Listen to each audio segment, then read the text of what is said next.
Hello students, very good morning. Today we are going to start with the last topic of the unit number 3, last method of winding up of company. Last method છે આ, that is the third method, winding up subject to the supervision of court. આજે આપણે last winding up procedure આજે આપણે કરીએ છીએ. Unit number 3 liquidation of કંપનીમાં આપણે લોકો છીએ. યુનિટ 3નો લાસ્ટ ટોપિક આપણે લોકો આજે કરીએ છીએ. That is the third method for the winding up of company. ત્રીજી મેથડ કંપનીના વિસર્જનની શું છે? ફર્સ્ટ મેથડ આપણે જોયું હતું, that is the liquidations under the compulsory liquidations by court. Compulsory liquidations ત્રણેયનો ડિફરન્સ બખૂબી સમજી લ્યો. Then you are able to draft the things in a very well manner. First શું હતું? Liquidation of a company by court. That means on order of court. કોર્ટનો order છે એટલે company બંધ જ કરવી પડશે. Whether the member wish to run, creditor wish to run a company or not, but they have to wind up the company as they have received the order from the court. અહીંયા એટલી વસ્તુ યાદ રાખવાનું. First method હતું compulsory winding up by court. અહીંયા તમે ઈચ્છો કે ન ઈચ્છો તમારે કંપનીનું વિસર્જન કરવું જ પડશે. શું કામ એને કંપનીનું વિસર્જન કરવું પડશે? કારણ કે અહીંયા તમને કોર્ટનો ઓર્ડર છે કે કંપની બંધ કરો.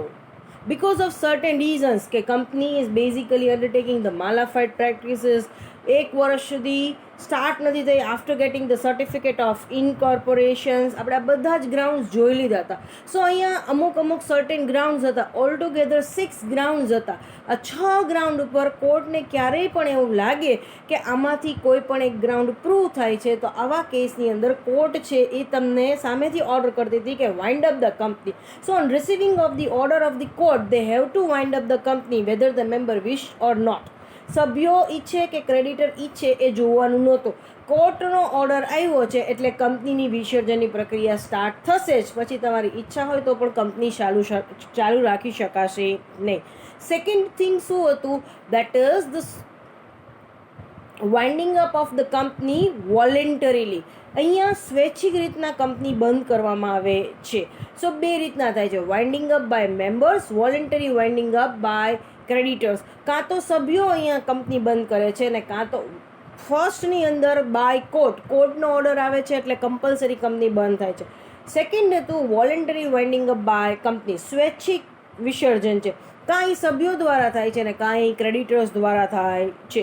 બંનેના 11 પોઈન્ટ્સ આપણે જોઈ લીધા, બાય મેમ્બર્સ અને બાય ક્રેડિટર્સ. ક્લિયર? હવે બાય એમાંય એક આ ડિફરન્સ બહુ ક્લિયર કટ સમજી લ્યો. બાય મેમ્બર ક્યારે થાય અને બાય ક્રેડિટર ક્યારે થાય. એ ડિફરન્સ બેને ક્લિયર થઈ જશે તો પછી અંદરની મેટર્સ તમને એકદમ ક્લિયર થઈ જશે. બાય મેમ્બર ક્યારે થશે? કે here a company steel financially sound, economic conditions of the company is good, but still because of any other reason member don't want to run its company. અહીંયા એવું નથી કે કંપનીની ફાઇનાન્શિયલ પોઝિશન સારી નથી કે કંપનીનું વિસર્જન કરવું જ પડે એવું છે, કારણ કે કંપની હવે લોસ મેકિંગ છે, ફડચામાં જાય છે, એવું કાંઈ જ નથી. Company is in the stage of solvency. Solvency એટલે સધ્ધરતા, ઇનસોલ્વન્સી એટલે કેમ નાદારી કહે છે. So company is still in the stage of solvency. Company સધ્ધર છે નાણાકીય રીતના, ક્લિયર, ફાઇનાન્શિયલી સાઉન્ડ છે. But here the member don't want to run the company any more. અહીંયા સભ્યોને કંપની ચલાવી નથી એટલે કંપનીનું વિસર્જન કરવામાં આવે છે. So bye member. જો બાય મેમ્બર્સ હશે તો એવા કેસની અંદર દે have two conduct the general meeting. In a general meeting, members required to pass a special resolution and then they required to submit a resolutions to the registrar. Registrar will submit these resolutions and the applications to the court, and then the court sanction the winding up of company. Clear? અહીંયા શું થશે કે સભ્યોને જો કંપનીનું વિસર્જન કરવું છે તો સૌથી પહેલાં તો ડિરેક્ટરોએ ભેગા થઈ they require to prepare the declaration of solvency and they require to announce the same within the 30 days from the date of passing the resolution. સામાન્ય સભા ભરાશે, એમાં શેરધારકો ભેગા થશે, એની અંદર શેર હોલ્ડર્સ નક્કી કરશે કે કંપનીનું વિસર્જન કરવું છે. એ લોકો નક્કી કર્યું કે હવે કંપનીનું વિસર્જન કરવું છે. ખાસ ખરડો સ્પેશિયલ રિઝોલ્યુશન પાસ થઈ ગયું, ખાસ ખરડો પાસ થઈ ગયો. નક્કી થઈ ગયું કે કંપનીનું વિસર્જન કરવું છે, ભલે કંપની નાણાકીય રીતના સદ્ધર હોય. તો સંચાલકોએ બધાએ ભેગા થઈ એક ડિક્લેરેશન ઓફ સોલ્વન્સી પ્રિપેર કરવું પડશે અને જાહેર કરવું પડશે, રજિસ્ટ્રારને પણ જમા કરાવવું પડશે અને પછી વિસર્જનની પ્રક્રિયા હાથ ધરવાની થશે. હવે ભાઈ ક્રેડિટર હશે ત્યારે સોલ્વન્સીનું ડિક્લેરેશન બનાવવાનું નથી, તો એવું માની લેવાનું જો ડિક્લેરેશન ઓફ સોલ્વન્સી ડિરેક્ટર્સે બનાવ્યું છે અને અનાઉન્સ કરેલું છે, નોટિફાય જાહેર કરેલું છે, એની જાહેરાત કરેલી છે, તો કંપની કોના દ્વારા વાઇન્ડ અપ થાય છે? સભ્યો દ્વારા, બાય મેમ્બર્સ. અને if the declaration of the solvency is not there તો કંપની કોના દ્વારા વાઇન્ડિંગ અપ થાય છે? ક્રેડિટર્સ દ્વારા વાઇન્ડિંગ અપ થાય છે. હવે ક્રેડિટર્સ દ્વારા ક્યારે થશે કે બધા ક્રેડિટર્સને એવું લાગે કે if still we run the company, then in that particular case it happens that the company may come down to the stage of insolvency. જો હવે કંપનીને ફર્ધર ચલાવવામાં આવશે તો કંપની કદાચ નાદારીના સ્ટેજ ઉપર પહોંચી જશે. તો હવે it's better not to run the company. હવે કંપની ન ચલાવી એ વધારે બેટર રહેશે. ક્લિયર? એટલે કંપની ચલાવવામાં આવતી નથી. એટલે અહીંયા સભ્યો બધાને એવું ભેગા થઈને એવું લાગે છે કે ભાઈ company if the means here the economic conditions of the company is not good. આર્થિક પરિસ્થિતિ કંપનીની લથડતી જાય છે, આર્થિક પરિસ્થિતિ કંપનીની ડે બાય ડે ખરાબ થતી જાય છે. જો આને આ પરિસ્થિતિમાં કંપનીને આગળ ચલાવવામાં આવશે તો it may result in to the loss making. Company ફડચામાં જશે અને over a period of time insolvent declare થશે. તો જે કોઈ એના ડેટ છે એ બધા જતા રહેશે, એના ડ્યુઝ ચૂકવવાના બાકી છે એ બધા જ અહીંયા ડૂબી જશે પૈસા. ક્લિયર? એટલે અહીંયા ક્રેડિટર્સ છે they wish to wind up the company. Clear? હવે થર્ડ મેથડ છે that is the winding up subject to the supervision of court. પહેલી બે મેથડ છે એનું ક્યાંક કોમ્બિનેશન્સ એટલે winding up subject to the supervision of court. આની અંદર પહેલાં બે મેથડ્સની અંદર જોઈએ તો એવા પોઈન્ટ સિસ્ટમ નથી, બહુ નાની પ્રોસેસ છે. ક્લિયર? સો એક્ઝામ્સના પોઈન્ટ ઓફ વ્યૂથી first two method most important છે, કારણ કે આ મેથડની અંદર એકચ્યુઅલી કાંઈ જ નથી, ખાલી ને ખાલી કંપની વાઇન્ડ અપ થાય છે either by creditors or by members. Company કાં તો ક્રેડિટર્સ અને કાં તો મેમ્બર્સથી વાઇન્ડ અપ થાય છે, but they basically seek the observation or the supervision of court. એ કોર્ટનું ઇન્ટરફિયરન્સ સુપરવિઝન્સ ડિમાન્ડ કરે છે. અહીંયા સભ્યો અને ક્રેડિટરો જે કોઈ વાઇન્ડ અપ કરે છે એ એમ કહે છે કે અમે કંપની વાઇન્ડ અપ તો કરી છે, પણ સાથે કોર્ટને અરજી કરી છે કે આ વાઇન્ડિંગ અપ પ્રોસિજર્સ અમારા અપોઇન્ટ કરેલા લિક્વિડેટર તો કરે જ, પણ તમે અહીંયા કોન્સ્ટન્ટ પ્રોસેસને સુપરવાઇઝ કરો. So under the supervision of court. Clear? So શું કહે છે? After the company passes the resolutions to the voluntary liquidate the company, the tribunal can issue the order that process of liquidation will be subject to the supervision of tribunal and the creditor and the contributory. કન્ટ્રીબ્યુટરી મતલબ છે કે જેને કંપનીમાં ફાળો આપેલો છે એ. તો કોણે કંપનીમાં પૈસા રોકેલા છે? Share holder, equity share holders છે, એને કન્ટ્રીબ્યુટરી કહેવામાં આવે છે. Or the other person will have a freedom to submit the application two the tribunal. જ્યારે અહીંયા સ્વૈચ્છિક વિસર્જન હશે કાં તો સભ્યો દ્વારા અને કાં તો ક્રેડિટર્સ દ્વારા, તો એ લોકો જો કોર્ટનું ઇન્ટરફિયરન્સ માગતા હશે, કોર્ટનું સુપરવિઝન્સ માગતા હશે, તો આવા કેસની અંદર એ લોકોએ કોર્ટને અરજી કરવી પડશે કે અમારું જે સ્વૈચ્છિક વિસર્જન થાય એ તમારી ઓબ્ઝર્વેશન્સની અંદર થાય. તો after issuing the order tribunal appoint the liquidator. So court અહીંયા સેન્ક્શન કરશે કે ઓકે વિસર્જન છે એ તમારી કંપનીનું સ્વૈચ્છિક રીતના તમારે કરવું છે, તો તમને એમ છે કે કોર્ટના ઓબ્ઝર્વેશન્સની અંદર થાય તો ઓકે. કોર્ટ એ વસ્તુ એપ્લિકેશન એક્સેપ્ટ કરશે, એ એપ્લિકેશન સેન્ક્શન કરશે. જેવી એપ્લિકેશન કોર્ટ સેન્ક્શન કરશે એટલે તરત જ કોર્ટ પણ એક લિક્વિડેટર અપોઇન્ટ કરશે અને એને કહેવામાં આવે છે official liquidator. Official liquidator will work with the liquidator. Clear? So after issuing the order tribunal appoint the liquidator with the order to start the liquidating proceeding subject to the supervision of tribunal. All legal proceeding of the company will be stayed. જેવું court order issue કરશે કે કંપનીનું વિસર્જનની પ્રક્રિયા શરૂ કરો, અને એ વિસર્જનની પ્રક્રિયા શરૂ કરવા માટે કોર્ટ જ લિક્વિડેટર અપોઇન્ટ કરશે.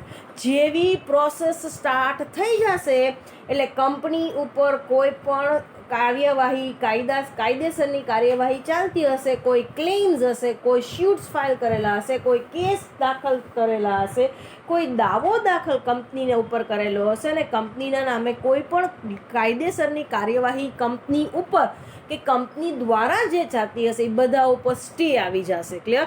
એટલે હવે કાયદેસરની કોઈ પણ કાર્યવાહી કંપની ઉપર થઈ શકશે નહીં, કારણ કે કંપની ઇઝ ગોઈંગ ટુ લિક્વિડેટ.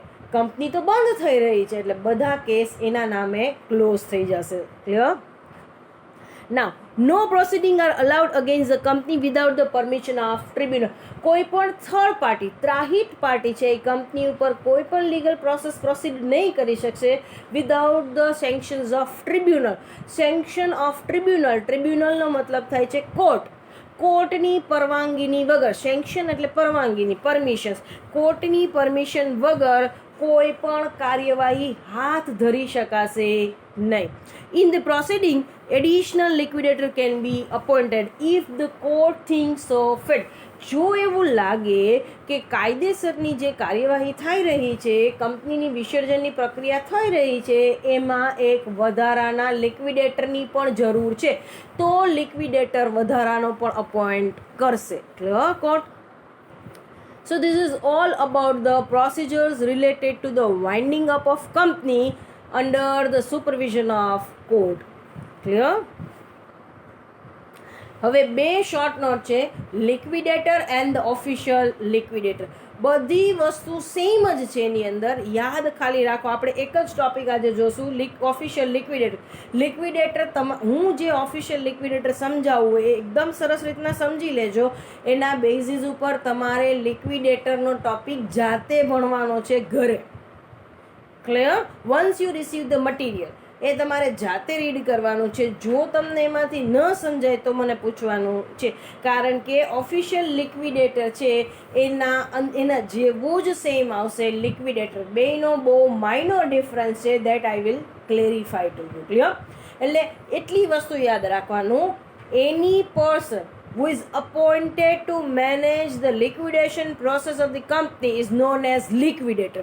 જે વ્યક્તિ કંપનીની વિસર્જનની પ્રક્રિયા સંભાળવા માટે નિમણૂક થાય છે એને કહેવાય છે liquidator. Clear? Now the official liquidator અને લિક્વિડેટરનો ડિફરન્સ શું છે? તે કહે કે if the person is appointed by court, જો કોર્ટ દ્વારા કોઈ વ્યક્તિને અપોઇન્ટ કરવામાં આવે છે કંપનીની વિસર્જનની પ્રક્રિયા હાથ ધરવા માટે, તો એને ઓફિશિયલ લિક્વિડેટર કહેવાય છે. સભ્યો કે ક્રેડિટર કંપનીની વિસર્જનની પ્રક્રિયા હાથ ધરવા માટે કોઈ વ્યક્તિને અપોઇન્ટ કરે છે તો એને લિક્વિડેટર. એટલે એ બંને વ્યક્તિઓ કંપનીની વિસર્જનની પ્રક્રિયા સંભાળશે, પણ કોર્ટ દ્વારા જે વ્યક્તિ અપોઇન્ટ થાય છે એને ઓફિશિયલ લિક્વિડેટર કહેવાય છે, અને સભ્યો અને ક્રેડિટર દ્વારા જે અપોઇન્ટ થાય છે એને ખાલી લિક્વિડેટર કહેવાય છે. ક્લિયર? હવે બીજી વસ્તુ એ યાદ રાખવાની કે official liquidator has a higher power than the liquidator. Liquidator કરતાં ઓફિશિયલ લિક્વિડેટરના પાવર વધારે છે. એટલે કે જે વ્યક્તિ કોર્ટે અપોઇન્ટ કર્યો છે એના પાવર્સ વધારે છે than the appointed by members and creditors.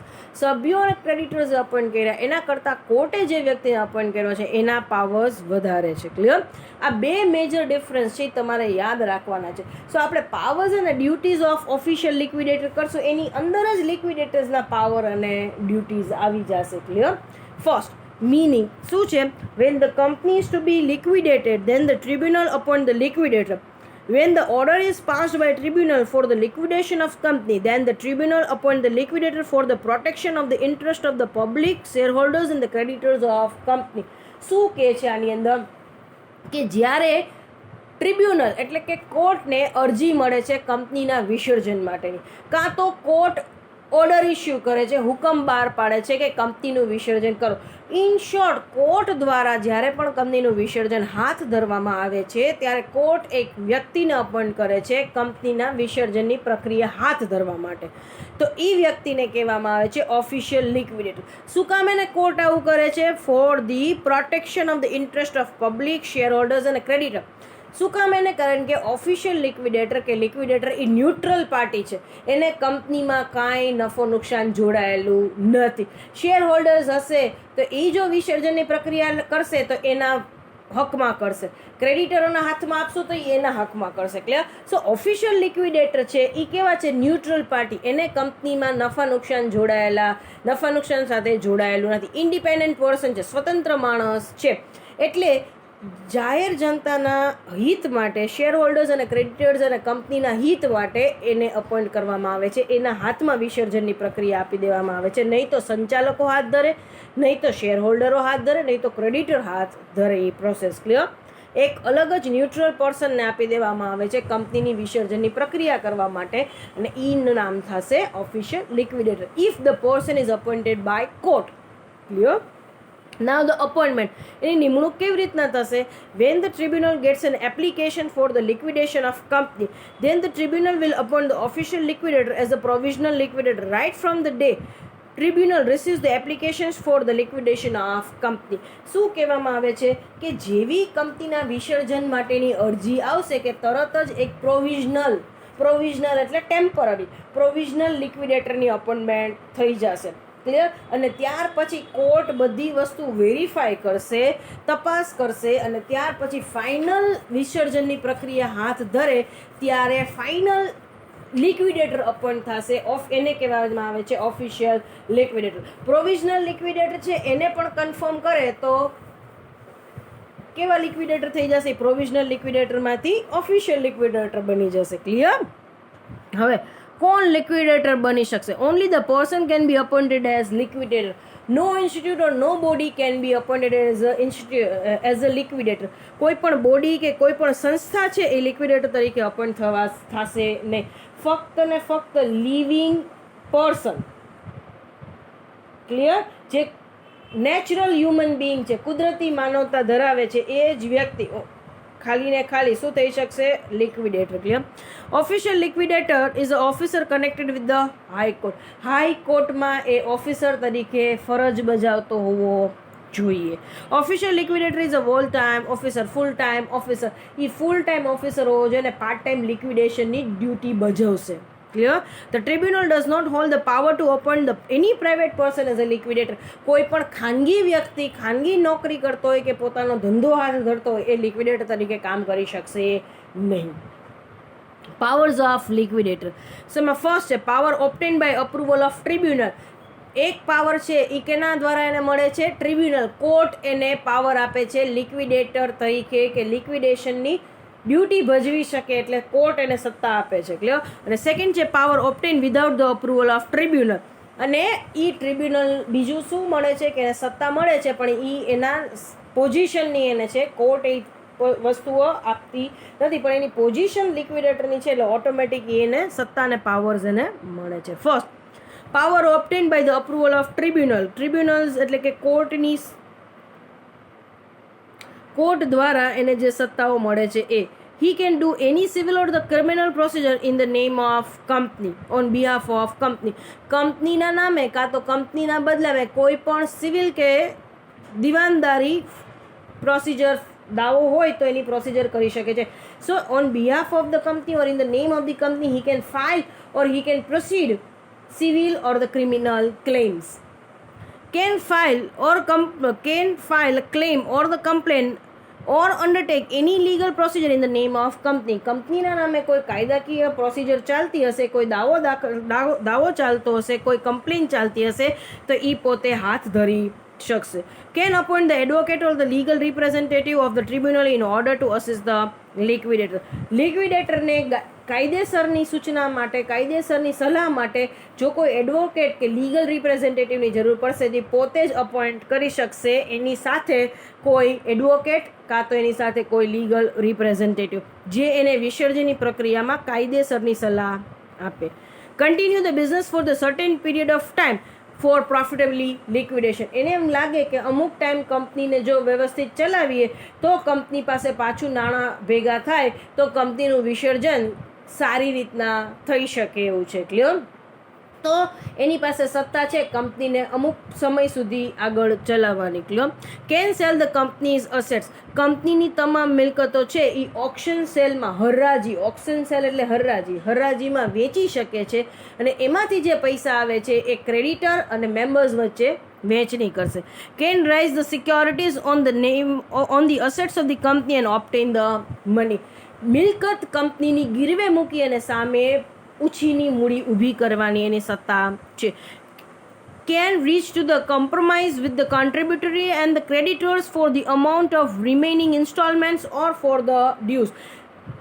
Rich to the compromise એટલે કે અહીંયા સભ્યો અને ક્રેડિટર સાથે કોઈ પણ પ્રકારના વાટાઘાટ કરવાના છે, દેવા ચૂકવવાના બાકી છે એના માટે, તો એ કંપનીના બદલે કરી શકશે. Clear? It can make the payment to the persons claiming to the creditor, જે લોકો ક્રેડિટર તરીકેનો દાવો દાખલ કરતા હશે એને એ પોતે પોતાના દેવા દર્શાવતા હશે, ક્લેમ્સ કરતા હશે, ડ્યુ ચૂકવવાના બાકીનો દાવો કરતા હશે, એ લોકોને એ પૈસા પણ કંપનીની મિલકત વેચી ચૂકવી શકે છે.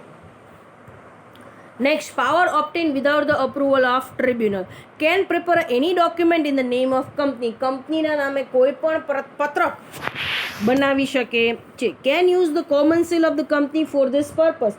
કંપનીની વિસર્જનની પ્રક્રિયા હાથ ધરવા માટે જે કોઈ પત્રકો બનાવવાના છે એના ઉપર કંપનીનો કોમન સીલ યુઝ કરી શકે છે. Can appoint the any representative for any work that can not be done by personally by liquidator. વ્યક્તિગત રીતના કોઈ પણ કામ લિક્વિડેટર હાથ ધરી શકતા નથી, તો એના બદલામાં એ કોઈ બીજા વ્યક્તિને અપોઇન્ટ કરી શકશે જે એ કામમાં એને મદદરૂપ થશે. Pay the amounts due and dividend. જો કોઈના ડ્યુઝ બાકી હશે, ડિવિડન્ડ બાકી હશે, તો એ બધા ક્લેમ સેટ ઓફ પહેલાં કરશે, એ અમાઉન્ટ બધી સેટ ઓફ કરશે. Can sign and exchange the negotiable instrument. Negotiable instrument એટલે bill of exchange, cheque, bills payable. કંપનીના જે કોઈ હશે એ ચેક કે કાંઈ પણ હશે તો હવે સંચાલકો પાસે સત્તા નથી, એટલે ઓફિશિયલ લિક્વિડેટર એ વસ્તુ સાઇન કરશે અને કોઈને આપી પણ શકશે કંપનીના નામે. Can verify and record from the registrar without any fee. Company registrar પાસેથી કંપનીના કોઈ પણ રેકોર્ડ જોતા હશે જૂના, તો એના માટે ફીસ પે કરવાની નથી. કંપનીના રજિસ્ટ્રાર પાસે કંપનીના કોઈ પણ રેકોર્ડ માગી શકે છે અને વેરીફાઈ કરી શકે છે, તપાસી શકે છે. Provide the time limit to purchaser who have purchase the assets in the option sale. જે વ્યક્તિ ખરીદનાર છે, હરાજીમાં કંપનીની મિલકત ખરીદી છે, એને ક્રેડિટ પીરિયડ વધારી શકે છે, એટલે કે એને સમય મર્યાદા વધારી શકે છે પેમેન્ટ માટેની. Clear? Power to provide the guidance two the tribunal. Clear? જ્યાં જરૂર પડે ત્યાં કોર્ટને પણ સલાહ આપશે વિસર્જનની પ્રક્રિયા related. Can conduct the meeting of the members and creditors. જો સભ્યો અને ક્રેડિટરો લેખિતમાં આપે અને એવી ડિમાન્ડ કરે કે કંપનીની મીટિંગ કન્ડક્ટ કરો, તો એ લોકોની અરજી આવશે મીટિંગ માટેની, તો એ અરજીને આધીન રહી અને એ લોકોએ મીટિંગ પણ કન્ડક્ટ કરવી પડશે. Can make a payment to the creditors. જે હતું એવી રીતે આ જ સેમ પાવર્સ અને આવા જ સેમ ડ્યુટીઝ લિક્વિડેટરની રહેશે. એટલે once you get the clarity on the duties and the powers of liquidator, official liquidator, તો લિક્વિડેટર તમને તરત જ આવડી જશે. Clear? Now the duties of liquidators should carry out the proceeding for the liquidation of company. કંપનીની વિસર્જનની પ્રક્રિયા સારી રીતના પ્રામાણિકતાથી હાથ ધરવાની છે. should maintain the proper books of account. એના જે કોઈ કંપનીના જે કોઈ નાણાકીય પત્રકો છે એ પ્રોપર મેન્ટેન કરવાના છે. should prepare and submit the primary report within the 6 months of the order of liquidation of company. કંપનીના વિસર્જનનો જ્યારથી ઓર્ડર ડિક્લેર થયો છે, જ્યારથી હુકમ બહાર પડ્યો છે, ત્યાર પછીના 6 મહિનાની અંદર કંપનીની વિસર્જનની પ્રક્રિયા ક્યાં પહોંચી એના વિશે એક બેઝિક અહેવાલ બનાવવાનો છે, પ્રાથમિક અહેવાલ બનાવી અને કોર્ટમાં અને રજિસ્ટ્રારને જમા કરાવવાનો રહેશે. To collect the assets of the company and distribute the amount collected from the dues among the creditors of the company, and if the remains should be, if amount remains should be distributed among the members as per their right. શું કહે છે, કંપનીની તમામ મિલકતો ભેગી કરી એને હરાજીમાં વેચી શકે છે. એમાંથી જે કોઈ રૂપિયા કંપનીની મિલકત વેચતા જે કોઈ રૂપિયા ઊભા કરવામાં આવે છે એમાંથી એ ક્રેડિટર્સને દેવાના ચૂકવવાના બાકી હશે એ ચૂકવી શકશે, અને બધા દેવા ચૂકવવાના બાકી છે એ ચૂકવાઈ જશે, અને છતાં પૈસા વધ્યા છે તો અહીંયા સંચાલક સભ્યોને એના જે કોઈ અધિકાર છે એ મુજબ પાછા સભ્યો વચ્ચે વહેંચણી કરવામાં આવશે એ રૂપિયાની. Clear? have to present the income and the payment account to the tribunal and should be presented in a minimum 2 times a year. વર્ષમાં 2 વખત આવક જાવક ખાતું બનાવી અને કોર્ટમાં જમા કરાવવું પડશે કે કેટલી મિલકત વેચી, એમાં શું આવક થઈ અને સામે કેટલા ડ્યુઝ પે કર્યા, કેટલા ચૂકવવાના બાકી હતા એ ચૂકવ્યા. Clear? required to provide the old document for the audit purpose if the tribunal demands for the same. જો કોઈ ઓડિટ પર્પઝથી ઓડિટ થશે દર વર્ષે, ઓડિટ પર્પઝથી જેટલા પણ ડોક્યુમેન્ટ કોર્ટ માગશે એ બધા જ ડોક્યુમેન્ટ પ્રિપેર કરી અને તરત જ કોર્ટને જમા કરાવવા પડશે. To obey the order of tribunal, કોર્ટે જે કોઈ ઓર્ડર બહાર પાડેલો છે એને ઓબે થવાનું છે, ફોલો કરવાનું છે, આધીન થવાનું છે. If the 1/10 of the member અને creditor demand the meeting then need to conduct the general meeting. સભ્યો અને ક્રેડિટરની જે કોઈ સંખ્યા છે એમાંથી એટલે 1/10 એ ડિમાન્ડ કરશે કે મીટિંગ કરો. સપોઝ 100 મેમ્બર્સ છે એમાંથી 10 મેમ્બર પણ એવા મીટિંગ ડિમાન્ડ કરશે કે જનરલ મીટિંગ કન્ડક્ટ કરો, તો લિક્વિડેટરે જનરલ મીટિંગ કન્ડક્ટ કરવી પડશે. Can apply to the tribunal for obtaining the instruction for tribunal. Clear? For liquidations. Clear? કોઈ પણ કોઈ પણ સલાહની જરૂર હશે તો એ કોર્ટને અરજી કરશે અને એ વિશેની સલાહ માગશે અને સલાહ આપવા કોર્ટને વિનંતી કરશે. Clear? So here by we are completing our today's topic. આજનો આપણો ટોપિક અહીંયા કમ્પ્લીટ થયો છે, official liquidator. As I said earlier કે જે તમે ઓફિશિયલ લિક્વિડેટર કર્યું એવું જ સેમ ટોપિક તમારો કયો રહેશે, લિક્વિડેટર. લિક્વિડેટરની અંદર ખાલી એટલો જ ફેર આવશે કે જો સભ્યો અને ક્રેડિટરો વોલેન્ટરી કંપનીનું વિસર્જન કરે છે અને કંપનીનું વિસર્જન કરવા માટે જે વ્યક્તિ જનરલ મિટિંગમાં અપોઇન્ટ કરે છે એને કહેવાય છે લિક્વિડેટર. એટલે જો એ જ વ્યક્તિ ટ્રિબ્યુનલ દ્વારા અપોઇન્ટ થાય તો એને શું કહેશું, ઓફિશિયલ લિક્વિડેટર. બાકી બધી જ વસ્તુઓ સેમ કેવી આવશે, ઓફિશિયલ લિક્વિડેટર્સની. પાવરથી માંડીને ડ્યુટીઝથી માંડીને બધું જ. ખાલી ને ખાલી લિક્વિડેટરની અંદર એક રેમ્યુનરેશન ઓફ લિક્વિડેટર આવશે, લિક્વિડેટરનો પગાર. રેમ્યુનરેશન એટલે પગાર. તો લિક્વિડેટરનો પગાર જો મેમ્બર્સ ડિસાઇડ કરે તોય વાંધો નથી, ક્રેડિટર્સ નક્કી કરે તોય વાંધો નથી, બંને ભેગા થઈને નક્કી કરે તોય વાંધો નથી. કદાચ બંને નક્કી નથી કરતા તો પછી કોર્ટ ડિસાઇડ કરશે અને કોર્ટે જે ફિગર ડિસાઇડ કર્યો છે રેમ્યુનરેશન પગારનો એમાં વધારો કરી શકાશે નહીં. ક્લિયર? એટલું જ ખાલી ડિફરન્સ છે, બાકી બંને વસ્તુ ઓલમોસ્ટ સેમ છે. So here by today we are completing unit number 3. આજે અહીંયા આપણે યુનિટ નંબર 3 કંપની લોનું પૂરું કર્યું છે. ક્લિયર? આવતીકાલથી આપણે લોકો નવું યુનિટ ચાલુ કરી છે, યુનિટ નંબર 4. આવતીકાલથી આપણે નવું યુનિટ ચાલુ કરી છે, unit number 4, case study. Clear? એની અંદર અલગ અલગ કોર્ટની અંદર કેસ બનેલા છે, એના લેન્ડમાર્ક જજમેન્ટ આવેલા છે, એની વાત આપણે અહીંયા કરવાની છે. એ લેન્ડમાર્ક જજમેન્ટ ઉપરથી કંપનીઝ એક્ટની પ્રોવિઝનો બનેલી છે, તો એની આપણે આવતીકાલે ચર્ચા કરશું. તો એ વસ્તુઓ સમજવા માટે મેં તમને કીધું હતું એવી જ રીતના તમારા કંપનીઝ એક્ટના પહેલાં 2 યુનિટ વાંચી લેજો. પહેલું યુનિટ ખાસ introduction to the joint stock company, complete કરી લેજો. એની પ્રોવિઝન્સ વાંચી લેજો. મેમોરેન્ડમ, આર્ટિકલ અને પ્રોસ્પેક્ટસ, આટલી વસ્તુના ચેપ્ટર્સની પ્રોવિઝન્સ એકવાર રેફર કરી લેજો. વિડીયોઝ રેફર કરવા હોય તોય વાંધો નથી, મટીરિયલ રેફર કરવું હોય તોય વાંધો નથી. આવતીકાલથી આપણે કેસ એનાલિસિસનો ચેપ્ટર સ્ટાર્ટ કરશું. Chapter number 4 unit number 4. Unit 4ની અંદર તમને ઓલ ટુગેધર 4 કેસીસ આપેલા છે that you have to study. એ તમારે સ્ટડી કરવાના છે. એટલે એ 4 કેસ હું તમને ડિસ્કસ કરીશ અને કેવી રીતના લખવા, કેવી રીતના એનાલિસિસ કરવું અને કેવી રીતનું ફોર્મેટમાં તમારે એક્ઝામમાં લખવું, એ બધી જ વસ્તુઓ આપણે once V start with the unit, એકવાર આપણે યુનિટ સ્ટાર્ટ કરશું એટલે એ વસ્તુ સમજાવી દઈશ તમને, એટલે ચિંતા કરતા નહીં.